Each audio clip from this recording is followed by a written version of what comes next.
आज आपण राजा विक्रमादित्यांनी जे अयोध्या मंदिर बांधलं होतं आणि आता जे अस्तित्वात जे अयोध्येचं मंदिर आहे त्या दरम्यानचा जो इतिहास आहे, काय घडलं काय नाही, नेमकी अयोध्या मंदिराचा इतिहास काय आहे, पौराणिक कथा काय आहे, हे आपण या छोट्याशा व्हिडिओमध्ये जाणून घेणार आहोत।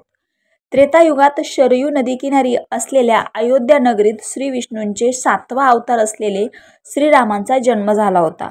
तब्बल 2 युगानंतर कलियुगात राजा विक्रमादित्यांनी अयोध्या नगरीचा पुन्हा एकदा शोध घेतला होता आणि शेकडो वर्षापूर्वी श्रीरामांचे मंदिर उभारले होते। राजा विक्रमादित्य परम रामभक्त होते, म्हणूनच अयोध्या नगरीचा शोध घेऊन त्यांनी तेथे श्रीरामांचे भव्य मंदिर बांधले। अयोध्येत राम जन्माच्या ठिकाणी मोठे मंदिर असावे अशी विक्रमादित्यांची इच्छा होती असे सांगितले जाते। तीर्थराज प्रयाग यांच्या बाबतीत अमूल्य योगदान आहे। आताच्या घडीला अयोध्या नगरीत राहत असलेल्या आणि अनेक पिढ्या राम जन्मभूमीवर प्रचंड श्रद्धा असलेल्या संत महंत यांच्या मते तेव्हा त्याला तेथूनच श्रीराम मंदिराचे दर्शन झाले असे सांगितले जाते।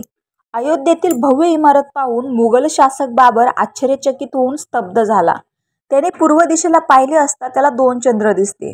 त्याने मीर बाकीला याबाबत विचारले की आपण दिल्लीत होतो तेव्हा मला तर एकच चंद्र दिसायचा, मग येथे आल्यावर 2 चंद्र कसे दिसतायत? यावर मीर बाकींनी सांगितले की आपण ज्याला दुसरा चंद्र समजत आहात तो आपला भ्रम आहे, तो खरा चंद्र नसून अयोध्येतील राम मंदिराच्या कळसावरील चंद्रकांत मणी आहे। मीर बाकीचे हे उत्तर ऐकल्यावर बाबर एकदम गप्प बसला। एका कथेनुसार चंद्रकांत मणी पाहिल्यावर बाबरला त्याचा मोह झाला। काही करून चंद्रकांत मणी मिळवायचाच असे त्याने ठरवले। मीर बाकीला सांगून 10,000 सैन्य मंदिरावर आक्रमण करण्यासाठी पाठवले आणि तो मणी आणण्यास सांगितले। मात्र अयोध्येच्या लाखो नागरिकांनी ते आक्रमण परतवून लावले। यानंतर स्वतः मीर बाकी आणखी सैन्य घेऊन तेथे दाखल झाला, मंदिर उद्ध्वस्त केले असे सांगितले जाते। परंतु राम जन्मभूमी परिसरात अलीकडेच मिळालेले अवशेष राजा विक्रमादित्यने बांधलेल्या मंदिराचे असू शकतात असे सांगण्यात येत आहे। यामध्ये शिवलिंग, सुदर्शन चक्राच्या कलाकृती, देवी देवतांच्या मूर्त्या, अमृत कलश, पुष्प कलश आणि भले मोठे खांब आढळून आले आहेत। सुमारे 2078 वर्षापूर्वी महाराज विक्रमादित्य यांनी बाबा महाकाल मंदिराचे सौंदर्य वाढवण्याचे नामशेष झालेल्या अयोध्येचा शोध घेऊन श्री राम जन्म मंदिराची पुनर्बांधणी करण्याचे महान कार्यही केले होते, हे फार कमी लोकांना माहीत आहे।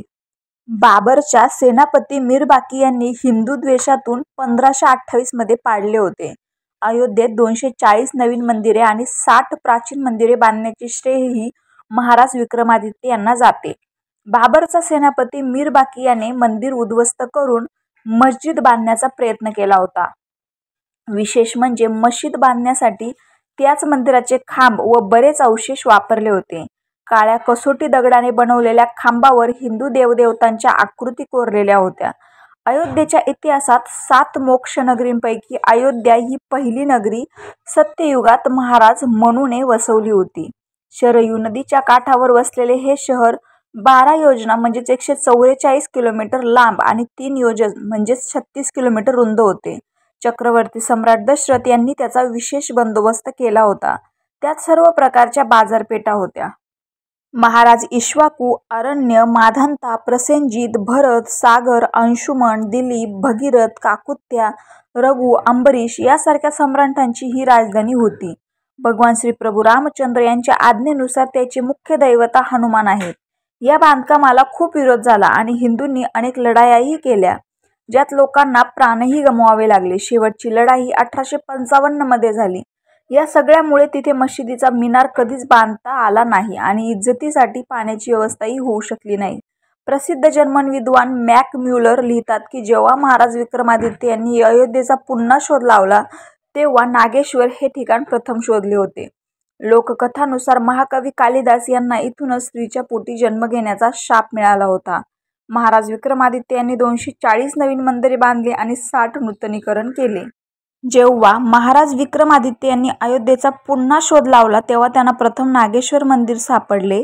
महाराज विक्रमादित्य यांनी राम मंदिराबरोबरच कनक भवन, रत्नसिंहासन मंदिर, लक्ष्मण मंदिर, सहस्त्रधारा तीर्थ, बडी देवकाली, दुर्गा कुंडावरील शीतला देवी, छोटी देवकाली, गिरिजा, ईशान देवी मंदिरं बांधली। ही अशी काही मंदिराची नावे आहेत।